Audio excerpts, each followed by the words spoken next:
Hi guys, so my next project's going to be the IBG models 1/72nd scale Otter light reconnaissance car. Yeah, my light's a little bad here. Yeah, so the reason I picked this kit, it's just unique, Canadian, which appeals to me, and also has markings for Canadian engineers, which appeals me even more as part of my background. So I haven't built an IBG kit before, but I do have a couple of kits in the collection. I have a 35th scale Marmon Harrington, and I have two of their ship kits. They're 1 to 350 scale.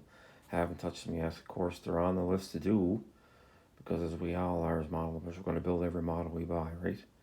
All right, so quick look at the box. All right, it's quite a large box for the content you get. From what I gather, all right, doesn't show anything extra there. Couple languages for just a brief description for where they came from, what the role was, but we're not really going to get into that. I'm going to show you the real stuff that's in the box. Box art's quite nice. Alright. It's like a nice multi-page instruction sheet. Normal stuff. Shows you some suggested paint colors, what the decal sheet consists of, and the photo etch fret that is included. Right. And it's pretty standard as far as showing the sprues that are included in the kit. There's only two sprues of plastic, right? This sprue here I think is pretty generic for a lot of their the chassis here that they use for quite a series of vehicles. And I believe this here sprue D would be specific to the Otter variation. You can see it pretty starts with the engine and then the frame and builds up chassis. The turret is thrown in there. Instructions seem to be pretty straightforward and easy to follow. Right, step by step. Not a huge part count. As you can see here, it shows you instructions to close the large side doors.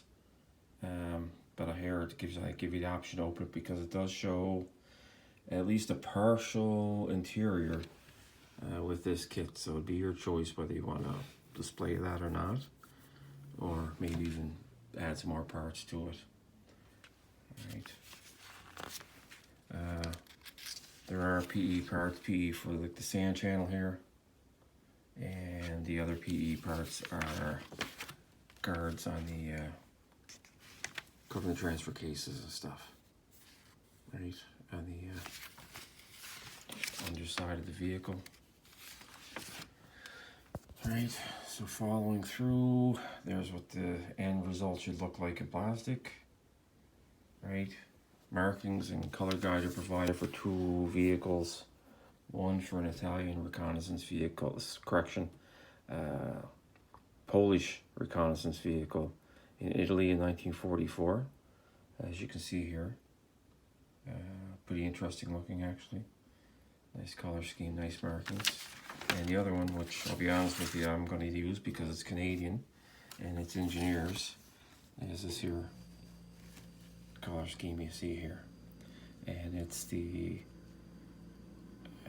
11th Field Company, the engineers, which are with the 2nd Canadian Infantry Division in Normandy. Alright, also in the kit, let's just take a look here. This here. I'm going to get better with these shots, guys. So this shows the decals are it's upside down, printed by TechMod, which my experience with them over the years has been pretty decent decals. Thin enough, they settle down pretty easy. All right. So again, your two options there. They look very good. They look, for 72nd scale, they look pretty good in my books. I'll tell you, the proof will be in when I use them. On the flip side here, there's the small PE fret again, mud flaps, the sand channel, and the guards for the transfer cases or whatnot. All right, pretty straightforward. Add a little bit of detail to the kit. Now the sprues, like I said, there's two sprues to the kit. take it out of the plastic so you can actually see it. Okay. As you can see here, this is the more generic basic for the chassis and whatnot, frame and engine and stuff like that there, which would be generic to a lot of their kits. And looks to me like some of the connection points are a little thick, but fairly good detail on the parts, don't get me wrong there. Again, I'll give you a better opinion once I've built it. Alright, but it does look, there's not very much flash that I can see, which is a bonus. So that'll cut down on some of the cleanup. Alright, let's see.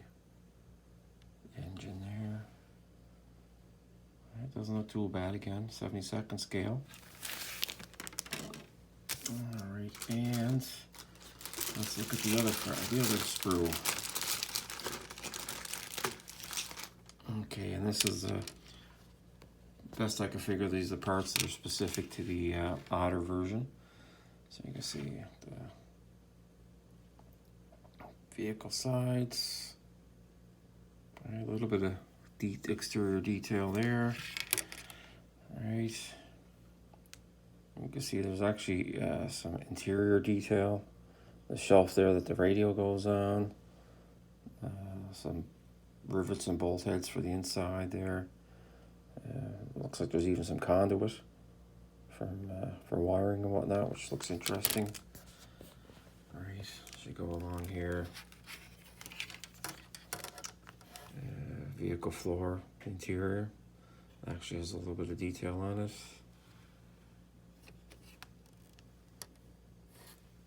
Right, fenders. Burn gun, it's not bad for injection molded. 72nd scale. It gives you mirrors, which is rare for 72nd scale kits, especially for AFVs and whatnot. Quite often my experience is they get overlooked. All right, and the gates or the connecting area where it's connected to the sprue here looks a little bit better on this sprue than it does on the other, probably because it's a little bit newer. Alright, so some more detail on that.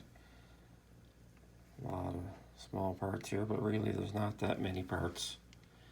Plan on doing a decent job on this here one. Take my time, make sure all the seams are hit. If there's any like handles could be replaced and look better with wire, that type of stuff there.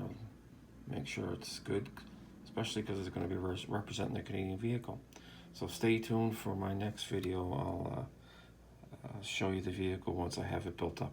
All right, thanks, bye.